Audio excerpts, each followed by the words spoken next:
Samsung Galaxy S23 lineup receive Adobe Lightroom integration for professional image editing within Expert RAW app.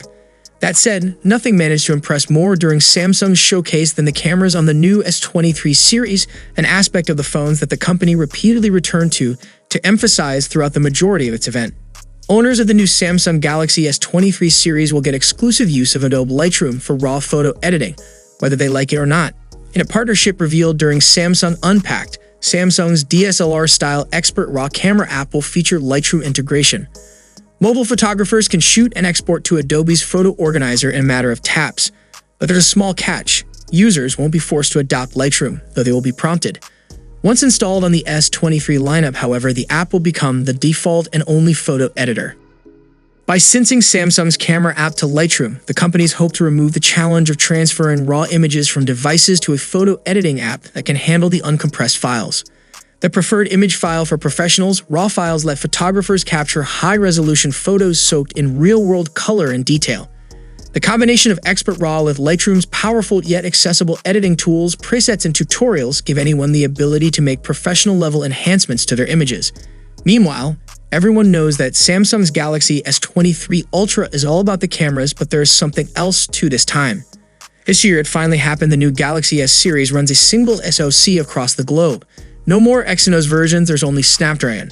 But that doesn't mean the new Galaxy S23 series doesn't stand out from the crowd. The Snapdragon 8 Gen 2 running under the hood in all S23 phones is actually Snapdragon 8 Gen 2 for Galaxy. That's because the CPU and GPU are both overclocked and offer slightly higher performance than the other phones with the same chipset on the market. But how much of a difference does it make? When it comes to GPU-intensive tasks, the Galaxy version of the Snapdragon 8 Gen 2 is a clear winner. In almost all off-screen tests, the Galaxy S23 Ultra took the lead over the rest and fell short only in the on-screen tests when challenged by phones of lower resolution. All in all, the new Galaxy S23 series offers a substantial upgrade over its predecessors, no matter the version. But European and Indian consumers will likely benefit the most as the Snapdragon 8 Gen 2 for Galaxy blows last year's Exynos 2200 SoC out of the water. To put things into perspective, the Galaxy S23 Ultra is 30 to 35% faster than the Galaxy S22 Ultra in the CPU tests and around 30% faster in the combined Antutu 9 benchmark. Across the GFX Bench and 3D Mark GPU tests, the Galaxy S23 Ultra showed a whopping 2x performance increase at times, but in most scenarios, it's an 80 to 90% improvement.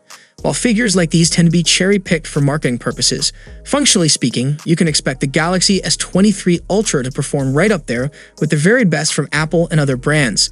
The Galaxy S23 Ultra has a 6.8-inch screen that seems just as bright and vibrant as its predecessors, although it's a tad large for my taste.